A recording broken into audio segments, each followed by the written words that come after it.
Hey people, so this is Mike Nwangwa, and like I promised, I'll be doing the 40-day storytelling challenge to promote my book, Niger Commando, and also to promote my classmates, DMC 95, my classmates from Command Secondary School. Just this year makes it 30 years we left school, and we'll be having a reunion in August. I'll give you details in coming days.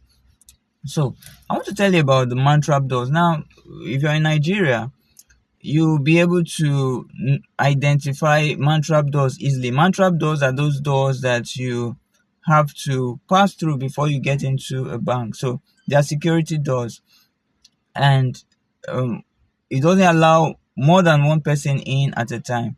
So while you're in, the other person has to wait. The door shuts, and then you step out, and then the other person can come in from the other side. Okay, so I remember in one of the branches I worked in, we used to have UPS issues, I think. So the door was connected. The Mantrap doors were connected to a UPS system. So anytime there is a power outage, we need to go turn on the gen. So in between, the UPS holds the doors, right, and keeps them operating. People keep going in and going out without interruption. But there was this particular period that our UPS had issues. So somebody was trying to come in, and so as the power went off, I think they were having some difficulty putting on the generator. A lady was trapped inside the Mantrap doors. Now you need to see hysteria.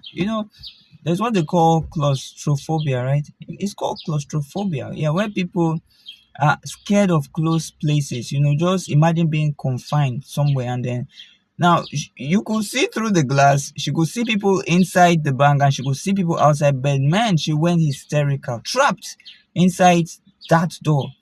So that's how we began to run around frantically. And eventually, we were able to, after some minutes, get the door to open, force the door to open, and then the woman ran out. It was like she should never go through that door again. I think when she was going out, they had to open the door, put it on emergency for her to walk through.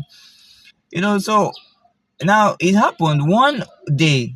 So everybody laughed. Yeah, some people laughed, but it's not a funny situation to be in if you're involved. So one day I got trapped. Now I was the head of operations, but this will happen. Usually when we close work and then we are stepping out, as you're going out, they shut the door, right? They shut it down, and then we use the side door. So but the Mantrap doors were still open as I was going. They didn't know that I was still within the door, so they shut the door down. I think they had turned off the gen, or so there was no power, and so I was trapped until somebody shouted, "Oh God, they there! Oh God, they there!" You know, I suddenly experienced what that woman experienced. It's easy to advise people when you are not there.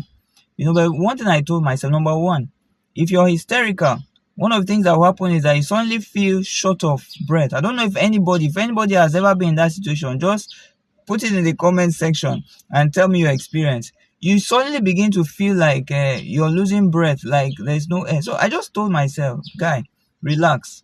I knew they were going to do something about it. At least I could see people around. So, but one thing I needed to do was conserve my energy, save my breath. So there was no need to panic. There was no need to increase my heartbeat and have high blood pressure. So I just relaxed. I just stood waiting and praying, that everything will be resolved. I think it took them a few minutes, and eventually it was resolved and I came out. Well, I wasn't scared. I've always told myself, when I'm in critical situations, don't panic, because you make better decisions when you don't panic. So that's my word for you today. Okay, two things I want to tell you from this story I've shared. Number one, don't panic. Sometimes it's not the situation you find yourself in that is the issue, but your reaction to it. Sometimes it is some people's reaction that end up messing up everything. So you need to be careful when you are in a critical situation, dangerous situation. Whatever, just remain calm. You might want to pray and say, Lord, what do I do? How do I handle this? You need to be calm.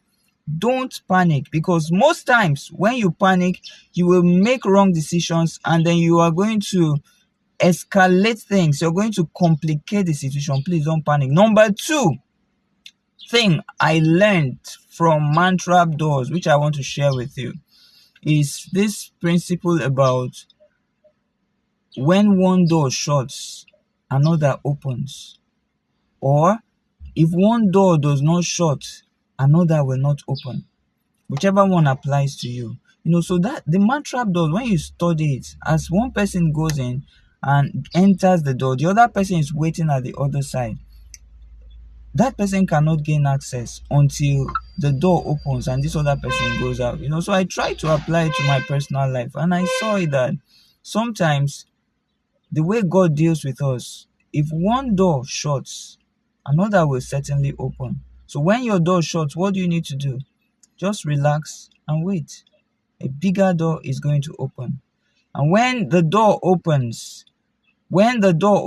please take advantage of it, utilize it well, and ensure that you use that your position to elevate others and make their lives better. So this is day one, Mike Nwangwa, in my storytelling challenge. Tell me what you think about this. Please write in the comment section, like, share, subscribe. And then one thing you should also do for me, use the hashtag Niger Commando as you comment. Thank you. See you tomorrow. Bye bye.